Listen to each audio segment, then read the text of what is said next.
پیٹھ دکھائی عمران خان کو، اور پھر اس کے بعد جو کچھ ضمنی انتخاب کے اندر عمران خان کی مقبولیت میں اضافہ ہو وہ بھی آپ کے سامنے۔ اب حالات پنجاب میں ویسے نہیں ہیں، کہیں پر بھی عمران خان کے اس لانگ مارچ کو نہیں روکا جائے گا، کہیں پر خندقیں نہیں کھودی جائیں گی، پنجاب پولیس گلو بٹ نہیں بنے گی، پنجاب پولیس جو ہے وہ کسی کے گھر کی رکھوالی یا چوکیداری نہیں کرے گی، بلکہ اس قافلے کو آگے جانے دیا جائے گا۔ جو خبریں آ رہی ہیں ہر شہر میں جہاں جہاں بھی یہ لانگ مارچ رکے گا ٹولیاں شامل ہوتی جائیں گی، تقریریں ہوں گی اور قافلہ بڑھتا جائے گا اور پھر یہ آخرکار اسلام آباد میں داخل ہو جائے گا۔ آج خان صاحب سے کچھ سوالات بھی کیے گئے ہیں، بعض لوگوں نے یہ کہا کہ شاید آپ کا مقصد جو ہے جب یہ تقرری ہو رہی ہو آرمی چیف کی، آپ اس وقت اسلام آباد میں داخل ہوں، ایک پریشر بلٹ اپ ہو سکے۔ خان صاحب بہت پہلے یہ کہہ چکے ہیں آپ جس مرضی کو لے کر آئیں، ہمارا اس سے کوئی تعلق نہیں ہے، ایک مطالبہ ہے، جمہوری مطالبہ ہے، اور مطالبہ کیا ہے؟ وہ یہ کہتے ہیں کہ ملک کے اندر عام انتخابات کروائے جائیں، صاف اور شفاف انتخابات کروائے جائیں۔ یہ لیڈر یہ نہیں کہہ رہا کہ اس حکومت کو گراؤ اور مجھے بٹھا دو، چونکہ مجھے کیوں نکالا کا جو ہم نے ایک ورد سنا تھا نواز شریف کی طرف سے، یہ نہیں کہہ رہا، یہ کہہ رہا ہے کہ حکومت کو ختم کرو اور ملک کے اندر جمہوری طریقے سے الیکشن کروایا جائے، کیونکہ جو مینڈیٹ تھا اس حکومت کے پاس نہیں ہے۔ میں آپ کو اس کی ایک چھوٹی سی مثال دے دیتا ہوں۔ برطانیہ میں رواں برس تیسرا وزیر اعظم آ رہا ہے، بورس جانسن، لز ٹرس، اور اس کے بعد آپ نے دیکھا کہ ابھی تیسرا وزیر اعظم جو ہے اس نے حلف اٹھانا ہے اور یہ حکومت بدل رہی ہے۔ یہ کیوں ایسا کر رہے تھے؟ وہ یہ کہتے ہیں کہ جناب ہمیں پالیسیز کو آگے بڑھانے کے لیے ایک سٹرونگ مینڈیٹ چاہیے، اور یہ سٹرونگ مینڈیٹ ہمارے پاس موجود نہیں ہے، لہٰذا ہم حکومت نہیں کر سکتے۔ مثال کے طور پر آپ نے کیبنٹ سے کوئی چیز اپروو کرنی ہے، یہاں پر جمہوری اقتدار کے اندر برطانیہ میں اگر آپ کا ایک منسٹر آپ کی پالیسی سے اتفاق نہیں کرتا تو اسے فی الفور استعفیٰ دینا پڑتا ہے۔ پاکستان کی طرح نہیں ہے کہ اعظم نذیر تارڑ صاحب کی موجودگی میں نعرے لگیں اور آپ کہیں کہ جی استعفیٰ دے دیا، پھر اس کے اوپر سیاست ہو، حالانکہ وہاں پر ووٹ دینے کے معاملے کے اوپر جو ہے انہیں استعفیٰ دینا پڑا، پولیٹیکل فیصلے۔ یہاں پر عوام کو دیکھا جاتا ہے، لوگ یہ کہتے ہیں کہ ہم اپنے حلقے میں گئے اور آپ جو پالیسیز ہمیں بتا رہے ہیں لوگ ہمارا گریبان پکڑیں گے۔ یہاں پر ایسا نہیں ہوتا کہ مریم نواز سے کون سوال کرے گا اور کب کرے گا، کتنی دیر کا کرے گا، جواب دینا ہے نہیں دینا یہ ان کی مرضی ہے۔ یہاں پر آپ کو اپنے حلقے میں ریگولر جا کر سوال لوگوں کے ان کا جواب دینا پڑتا ہے۔ تو ویورز یہ ایک فرق ہے، مینڈیٹ ہونا بہت ضروری ہے جو پاکستان کی اس حکومت کے پاس موجود نہیں ہے۔ آپ سعودی عرب سے بات کریں، اگر پیچھے آپ کے پاس مینڈیٹ نہیں ہوگا، جو ترجمانی نہیں کرتا پاکستان کی حکومت کی، تو پھر یہ لوگوں کی، تو پھر یہ اتنا آسان نہیں ہوگا کہ آپ ایسے فیصلے کر سکیں۔ خان صاحب اس لیے سڑک پر آئے۔ خان صاحب نے پشاور میں کچھ باتیں کہی ہیں، وہ یہ کہتے ہیں کہ اسلام آباد میں ایک ڈرٹی ہیری آ گیا ہے، ڈرٹی ہیری سب کو ننگا کر کے مارتا ہے۔ میں حیران ہوں کہ ڈرٹی ہیری کو ننگا کرنے کا شوق کیوں ہے۔ مجھے سب معلوم ہے کہ ارشد کے ٹارگٹ کلنگ کی گئی، اب میں مافیا اور نامعلوم افراد کے خلاف نکلوں گا، لانگ مارچ تیار ہے، جان چلی جائے مگر نکلوں گا، لانگ مارچ کے نتائج حاصل کریں گے، اب میرا عزم پہلے سے زیادہ مضبوط ہو گیا ہے۔ عمران خان صاحب نے ڈرٹی ہیری کا نام لیا، اور obviously کچھ ایسے لوگ موجود ہیں جو صحافیوں کو اٹھاتے ہیں اور ان کے کہنے کے اوپر یہ سب کچھ ہو رہا ہے۔ ایک بیان جاری کیا گیا تھا اعظم سباتی صاحب کی طرف سے کہ جب میرے ساتھ یہ سب سلوک کیا جا رہا تھا، آنکھوں پر پٹی باندھی ہوئی تھی، تو ایک شخص کا نام لیا گیا، پھر انہوں نے الٹیمیٹم بھی دیا سپریم کورٹ کے باہر گفتگو کرتے ہوئے کہ میں اسلام آباد کی پولیس کو 24 گھنٹے دیتا ہوں، اگر انہوں نے میرے سوالات کا جواب نہیں دیا تو میں پھر نام لوں گا کہ جو شخص میرے سامنے کھڑا تھا، میرے پاس کھڑا تھا، وہ کس کا نام لے رہا تھا اور وہ کیا کہہ رہا تھا۔ تو اس قسم کی باتیں کہی گئی۔ پھر ہم نے اس سے پہلے بھی شہباز گل کے حوالے سے بھی دیکھا، اور پھر اس کے علاوہ جو پاکستان میں صحافیوں کے ساتھ ہو رہا ہے وہ بھی ویوز آپ کے سامنے ہیں کہ کس طرح زمین تنگ کی جا رہی ہے۔ اس پورے عرصے میں پاکستان کے اندر جس طرح کے مظالم ڈھائے گئے ایسی کوئی مثال نہیں ملتی۔ ضیاء کے دور میں کوڑے مارے جاتے تھے، اور مشرف کے دور میں لوگوں کی بازو توڑ دی جاتی تھی، ٹانگیں توڑ دی جاتی تھی، اٹھا کر لے جاتے تھے، میڈیا ہاؤسز کو بند کر دیا جاتا تھا، یہ سب کچھ ہم نے دیکھا۔ اور یہ پہلا موقع ہے کہ پاکستان میں صحافیوں کو ملک چھوڑنا پڑا۔ اس سے پہلے ایسا نہیں ہوا کہ کسی صحافی کے اوپر آپ زمین تنگ کریں وہ ملک چھوڑ کر چلا جائے۔ عمران ریاض باہر جانا چاہتا تھا پشاور ایئرپورٹ سے، اس کو جو ہے وہ اس کا نام ایک ایسی لسٹ میں شامل کر لیا گیا جو مخصوص لوگ جو ہیں وہ اسے بناتے ہیں، اور ان کی اپنی اجاداری ہے۔ ارشد شریف کو بھی پشاور سے جانا پڑا اور پھر جو حالات پیدا ہوئے اس پر بھی میں آگے چل کر کچھ آپ کے ساتھ باتیں کروں گا. اور اس کے علاوہ صابر شاکر اور کئی ایسے صحافی جو پاکستان سے باہر چلے گئے. مجھے کل سے لے کر آج تک آپ کے اتنے سارے پیغامات ملے جس میں آپ نے خیریت دریافت کی اور کہا کہ آپ نے احتیاط رکھنی ہے کیونکہ ٹارگٹ اب کوئی بھی ہو سکتا ہے. بعض لوگوں نے تو سیدھا مجھے کہا کہ اگلا نشانہ اب آپ کا ہوگا. دیکھیں زندگی اللہ کے ہاتھ میں ہے اور جو ہونا ہے اسے کوئی نہیں ٹال سکتا. ارشد واز ان پاکستان اور خان صاحب نے کہا, اور یہ باتیں بڑی امپورٹنٹ ہیں جو انہوں نے آج کہی. وہ یہ کہتے ہیں کہ مجھے معلوم تھا کہ ارشد کو ٹارگٹ کیا جا رہا ہے. ارشد کو بعض دفعہ میں نے یہ بات کہی بھی کہ آپ پاکستان چلے جائیں باہر, لیکن وہ مانتا نہیں تھا. لیکن پھر آخرکار پاکستان سے باہر اسے جانا پڑا کیونکہ اس کو ان نون نمبر سے تھریٹس آ رہے تھے.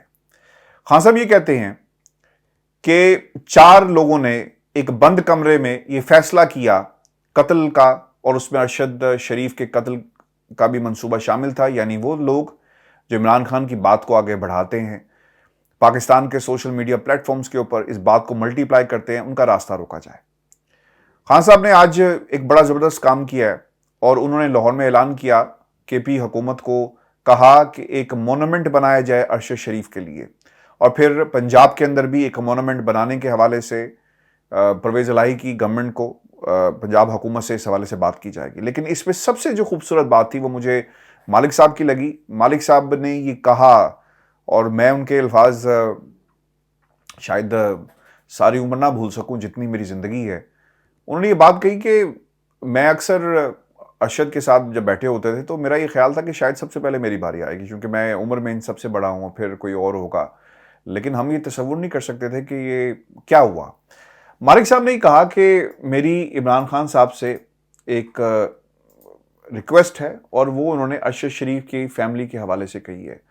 وہ یہ کہتے ہیں کہ بہت ہی اچھا ہو کہ ایک ٹرانسمیشن کی جائے اور اس ٹرانسمیشن سے جتنے بھی پیسے ملیں, یعنی یہ ارشد شریف کی فیملی کے لیے ہو, اور تاکہ پیچھے کفیل کوئی موجود نہیں ہے. وہ کیا مشورہ انہوں نے دیا میں آپ کے سامنے یہ ورڈ ٹو ورڈ میں رکھ دیتا ہوں کیونکہ اس کے اندر شبلی فراز صاحب بیٹھے ہوئے تھے اور پھر ایک اور صاحب بھی وہاں پر موجود تھے. وہ یہ کہتے ہیں کہ عمران خان ٹیلی تھون کرے, اور ہمارا ٹیلی ویژن چینل یعنی ہم نیوز اس کو پلیٹ فارم بھی موجود ہے. یعنی ایسا نہیں ہوگا کہ اسے روک لیا جائے گا جیسے ہم پاکستان کے اندر جب سیلاب کے لوگوں کے لیے, سیلاب زدگان کے لیے ٹیلی تھون ٹرانسمیشنز کی گئی تو اسے روکا گیا کیونکہ بعض لوگوں کو خطرہ یہ تھا کہ یار یہ تو سوشل ورک بھی بہت اچھا کر لیتا ہے, اور لوگ جن کے آپ دکھ میں جا کر ان کے ساتھ کھڑے ہو جائیں تو ہمدردیاں سمیٹ رہا ہے, تو اس کو بھی روکو کیونکہ اگر ہمدردیاں سے سمیٹ لی تو پھر ہمارے خاندان, ہماری شاہی اور بادشاہت کا کیا ہوگا.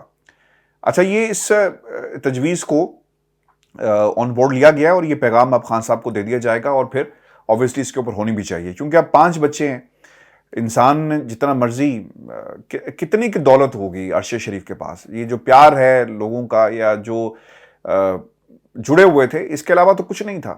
جو حالات ایک صحافی کے کیا ہوتے ہیں, ہمارے حالات ایسے تو نہیں ہیں نا کہ کچھ جدادیں بنائی ہوں یا جب آپ دنیا سے چلے جائیں کیا ہوگا آپ کے پاس.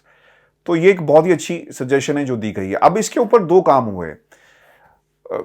صدر پاکستان عارف الوی صاحب گئے ارشد شریف صاحب کے گھر میں, اور وہاں پر ان کی فیملی کے ایک ممبر نے کہا کہ ہمیں اعتبار نہیں ہے اس جوڈیشل کمیشن کے اوپر. یہ دیکھیں یہ پاکستان ہے, سٹنگ جج, حاضر سروس جج کو شاید انگیج کیا جائے گا کہ ایک جوڈیشل انکوائری کی جائے جس میں خان صاحب کی یہ تمام بیانات جو ہیں ان کو بھی اس کا حصہ بنایا جائے گا کہ آپ کو پہلے اسے کیسے معلوم تھا, کون سے ایسی نامعلوم افراد تھے, بتایا جائے. اور پھر سب سے اہم بات یہ ہوگی کہ جس عدم اعتماد کا اظہار کیا گیا ان کے خاندان کے لوگوں کی طرف سے وہ کیوں کیا جا رہا ہے. چونکہ آپ امپورٹڈ حکومت کے خلاف بولتے تھے, اور جب آپ امپورٹڈ حکومت کے خلاف بول رہے ہیں اور بعض لوگوں کو یہ بات اتنی ناگوار گزری کہ انہوں نے آپ کے تابوت جس میں آپ کی میت ہے, جس میں آپ کا جسد خاکی ہے, اس کو بھی تنقید کرنے سے پیچھے نہیں ہٹے. یعنی یہ ایسے ان کے اس رویے پر اور ان کے اس اقدام کے اوپر, اس حرکت کے اوپر میرا خیال ہے کہ چنگیز خان بھی آج شرما رہا ہوگا کہ یار میں نے تو کھوپڑیوں کے مینار بنائے تھے تو یہ تو میرے بھی باپ نکلے جو مردوں کو بھی نہیں چھوڑتے. اس نے تو زندہ انسانوں کو مردہ بنایا نا, یہ مردوں کو بھی نہیں چھوڑتے. یہ ایسے خونخوار اور اس قسم کی بھیانک سیاست کرتے ہیں, انتقام لیتے ہیں, ان کے اندر انتقام بھرا ہوا ہے. عدم اعتماد کا اظہار کیا گیا ہے اس جوڈیشل کمیشن کے اوپر. پاکستان کے اندر ارشد شریف قتل کی تحقیقات ہونی چاہیے, یہ کہا گیا. D G I S P R کی طرف سے الزامات لگانے والوں کے خلاف کارروائی ہوگی, یہ بھی کہا گیا, کیونکہ پاکستان میں جو ٹرینڈز چل رہے ہیں اس میں باقاعدہ ٹیگ کیا جا رہا ہے ان تمام طاقتوں کو جو پاکستان کی عوام سمجھتی ہے. بعض لوگ یہ کہتے ہیں کہ یہ ٹرینڈز جو ہے نا چلائے جا رہے ہیں, اور اس کے اوپر بھرپور طریقے سے کام بھی کیا گیا کہ یہ ٹرینڈز کہاں سے چلائے جا رہے ہیں. ایک فائل تیار کی جا رہی ہے, اور پھر اس فائل کی روشنی میں باقاعدہ طور پر لوگوں کو ان کے خلاف کارروائی کی جائے گی, ایسا کہا گیا ہے. اب ارشد شریف صاحب کی تحقیقات آپ جس مرضی جوڈیشل کمیشن سے کروا لیں, وہ کبھی بھی فری اینڈ فیئر نہیں ہو سکتی. میں آپ کے سامنے کچھ گزارشات اور کچھ نکات رکھ دیتا ہوں. اس کی بنیادی وجہ کیا ہے؟ پاکستان میں سری لنکن کرکٹ ٹیم پر حملہ ہوا, جوڈیشل انکوائری آئی, کیا بنا؟ لوگ باہر بیٹھے ہوئے ہیں, بھاگ گئے.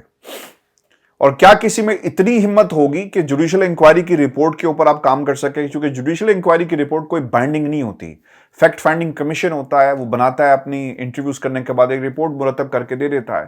پھر ٹرمز آف ریفرنسز کیا ہوں گے؟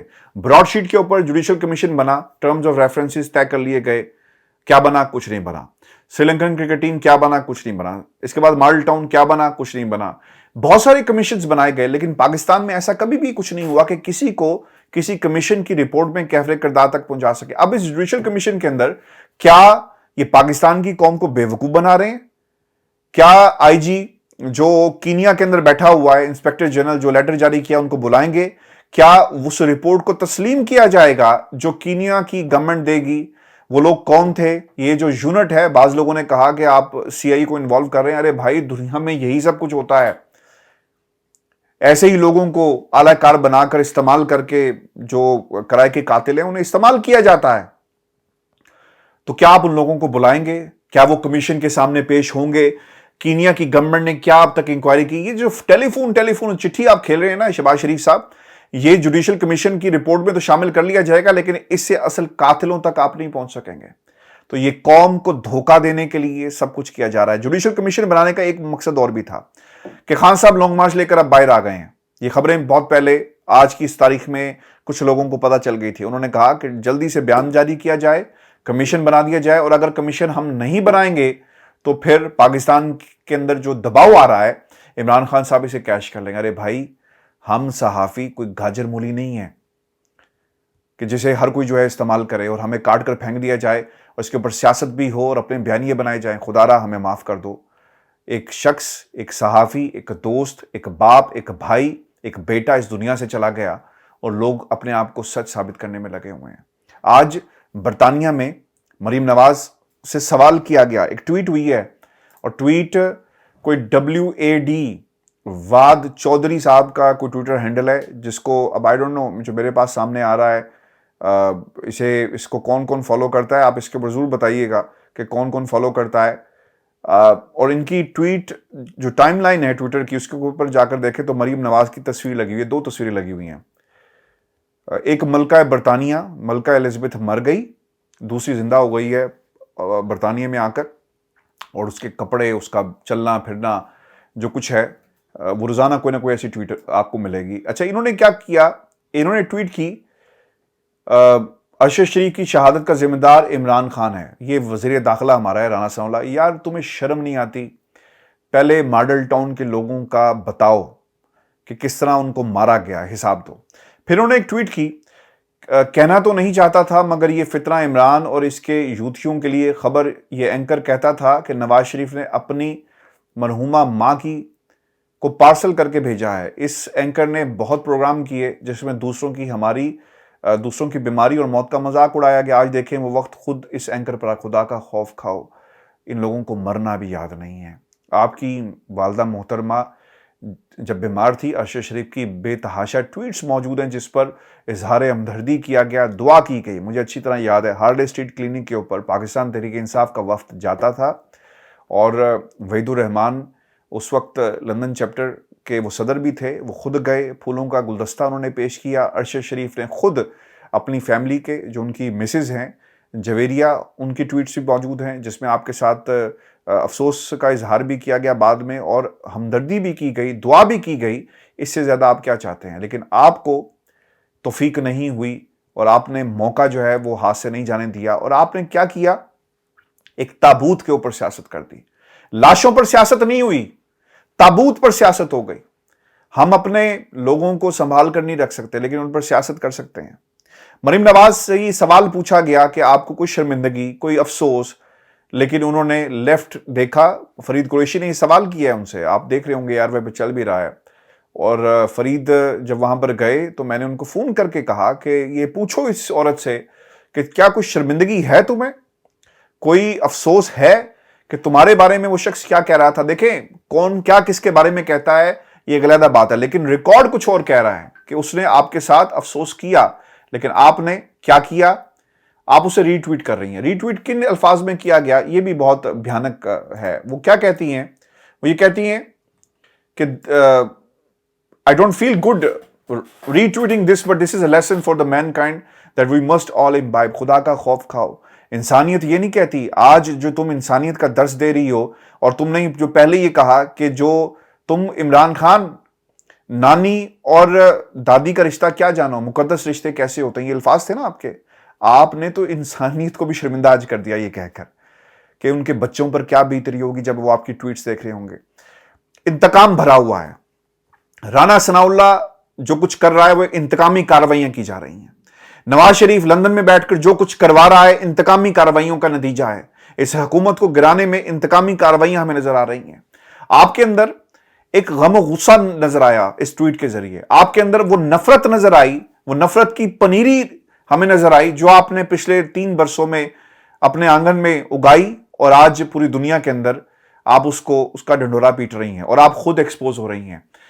یہ کیسی ہوتی ہے میڈیا مینجمنٹ؟ آج مریم نواز نے ثابت کیا. اور مجھے تو شک یہ ہے کہ یہ جو VAD چودھری صاحب جو ہیں، یہ شاید کوئی انہی کا ایک ٹویٹر اکاؤنٹ ہے جہاں سے یہ ٹویٹ کرتی ہیں، اس کے بعد ٹویٹ کرواتی ہیں اور اس کو ری ٹویٹ کر دیتی ہیں کہ دل تو نہیں کر رہا. اور اگر آپ اس کی لینگویج دیکھیں، کہنا تو نہیں چاہیے تھا، دونوں الفاظ ایک ایسے ہی ہیں.